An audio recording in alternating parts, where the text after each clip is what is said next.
This is Kolkata TV's podcast news. আপনারা শুনছেন পডকা। I-PAC বা অভিষেকের নামে টাকা চাওয়ার অভিযোগ, কি বার্তা দিলেন তিনি? নমস্কার, আমি জহিতা, জানাচ্ছি বিস্তারিত।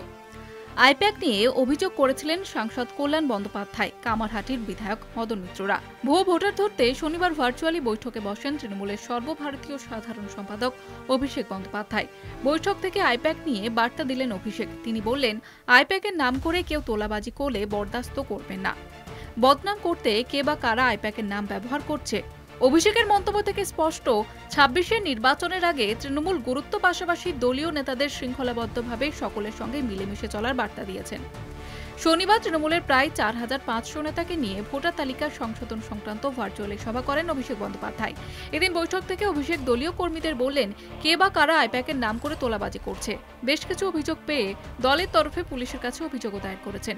তিনি আরও জানান, যদি দলের কারোর বিরুদ্ধে অবৈধভাবে টাকা তোলার অভিযোগ জমা পড়ে এবং তা প্রমাণিত হয়, তাহলে সংশ্লিষ্ট নেতা বা কর্মীর বিরুদ্ধে কড়া ব্যবস্থা নেবে দল। শুনুন পডকা, রাত দিন ৭ দিন।